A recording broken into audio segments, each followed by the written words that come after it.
On SoCon Football Media Day, we're joined by Chris Hatcher, the coach of Samford. Talk about how you replace a quarterback who led the country in completion percentage. Well, it's a very difficult thing. Michael was a great player for us for 2 years. 2 years ago, led us to an undefeated Southern Conference season. We do have quality backups, Nick Scalzo and Quincy Crittenton. Both of those guys had really good spring practices.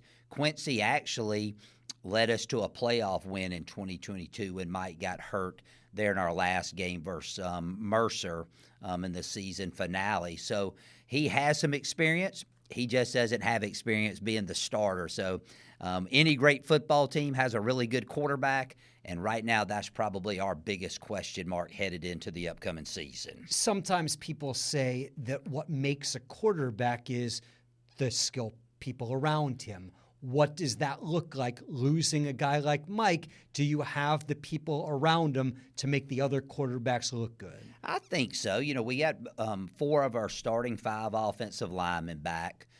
We got DJ Rice and Brendan Jenkins, 2 of our better receivers production-wise off of last year's team are back. We are breaking in a new running back with Jay Stanton, who led the league in rushing last season, is gone. And running the ball has been, is a great friend to a quarterback, especially a new quarterback. So we have some weapons. We have some guys that we hope this time next year. We were talking about what a great season they had. I think the biggest difference probably in what our team may look like this upcoming year is both Quincy and Nick are very mobile quarterbacks, and we expect to run them a little bit more than we asked Mike to the last 2 seasons. So that dynamic could maybe take a little bit of pressure off of not having all of our skill guys returning from last year and give us some time to break the new guys in. You guys had high expectations last year, and you finished the year really strong. You won 6 out of 8 down the stretch. What is the expectation for this year? Well, our expectation every year is to be number one. I mean, we want to be the best that we can possibly be. We talk all the time, with our team is, we want to win 1 game a week, and that's our goal each and every year. Last season, we came into the year with very high expectations. We'll do the same again this season as far as we're concerned. We just got off to a very poor start last year, and it took us a little while to overcome that. Mike got banged up in the Auburn game, had a few rough patches, and then we caught fire, and unfortunately, we got to the end and we said, hey, you got to beat Mercer and we got to beat UT Martin, 2 ranked teams, in order to have a chance to go to the playoffs, and we only won 1 of 2, so we were a game out. Hopefully this year we'll get off to a much better start and continue to finish strong. You did beat a ranked UT Martin team to end the year. Do you get any sort of residual effect, momentum from that? I don't think so, and it makes the offseason better. I mean, when you go off on a high note, especially a team of UT Martin's caliber. But I don't think it really matters going into this season. Nowadays people go, what do you think you're going to finish in the league? What do you think you'll be ranked in the preseason? Nobody really knows with the creation of the transfer portal. Every team's different. I mean, we have so many new faces on our football team. I've never been in a game with the guys, so it's hard for me to sit here and go, we're going to be really good at this, we're going to be really good at that until I see the guys play. So I think from that standpoint, now more so than ever before in my career, and this is year 25 as a head coach for me in college, is that no 2 teams are ever the same, number one, but headed into each and every year with the transfer portal, you have so many new players. Just depends on how they gel and how you start the season. So when you recruit in the transfer portal era, how do you know someone's a good fit? Well, if we knew that, I wouldn't be on this show with you. I'd be at the beach like we were talking about before the podcast started, and people would be calling me wanting to know the secret sauce. You really never know, and I don't think when I first started coaching, I'd know for a fact. You never really know. I mean, you got too many transfers, you got enough high school players? What's that magic combination? And again, it's just a year-to-year thing, but so far through spring practice and summer condition, and I really like our team. They're coming closer together. Fall camp's going to be a big test for us to see if we can take that next step to be ready for that opening game versus a really good West Georgia team who's moving up to the FCS. Let's talk about the defense, and let's do it in two ways. Okay. First, Noah Martin, then everybody else. What makes Noah special? Well, he's just a hard-nosed football player, and that's a great compliment to him. He's very smart. He studies a lot. The game means a lot to him, and he's a very physical football player. You meet him off the field, he's a tremendous gentleman, but when he gets on the field, he flips the switch like most middle linebackers are supposed to do. And he carries a big stick in our locker room. The guys look up to him. Of course, his play demands that.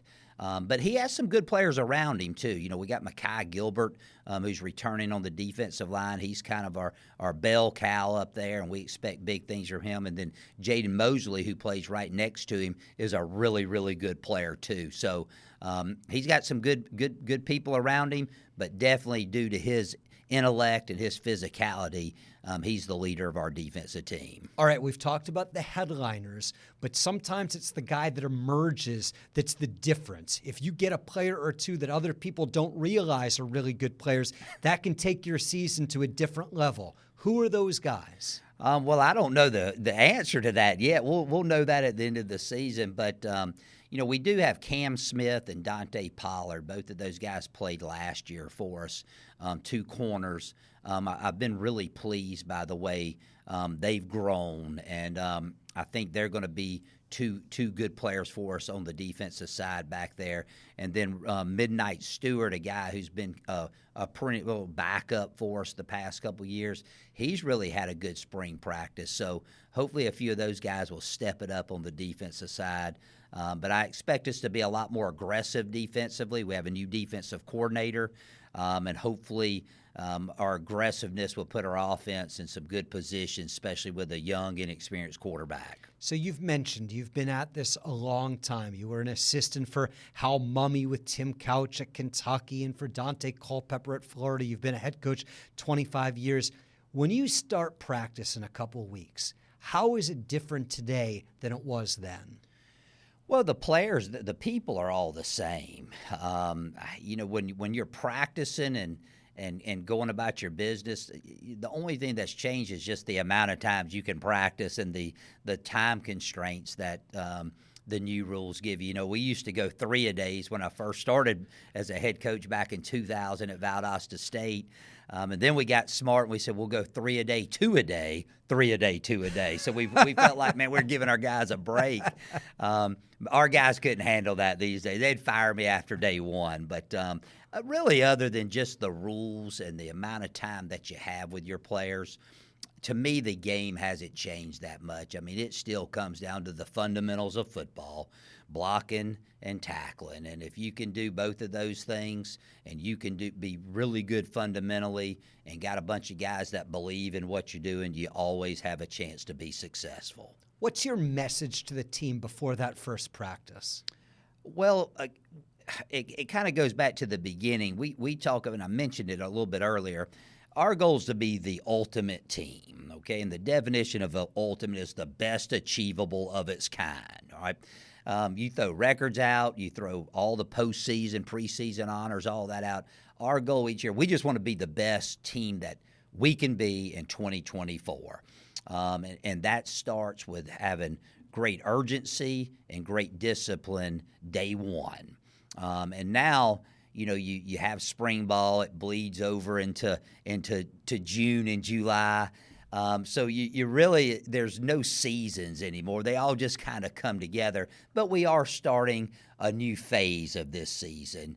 But by the time we go to the first practice, it'll seem like we've already had 10 practices in the book. So I'm excited about this group. But again, it comes down to us being the very best version of ourselves that we can be this upcoming year. From what you've seen thus far, Do you feel as though you have a team that can be a championship squad? I do, and I've been very fortunate to coach some championship teams throughout my career.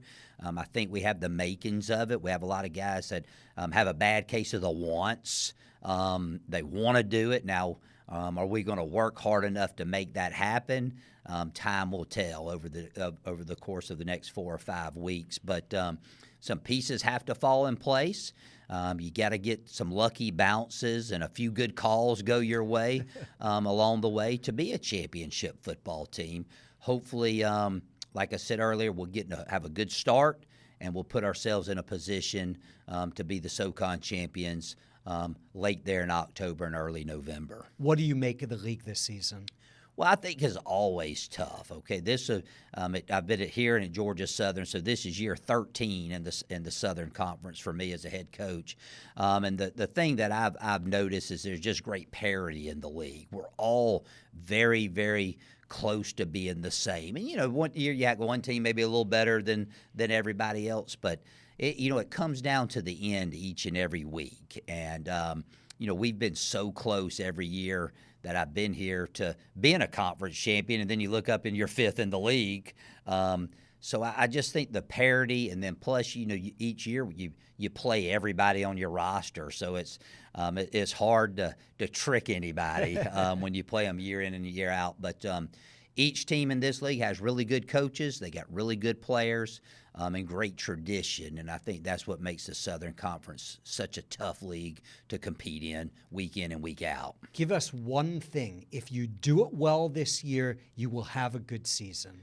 I think defensively, we got to pressure the quarterback. We got to create negative plays, and if we do that, I think that'll give us a chance to have better field position for an inexperienced offense and create some turnovers there and give us a chance to win week in and week out. Coach, thanks so much for your time. Best of luck. Thank you so much.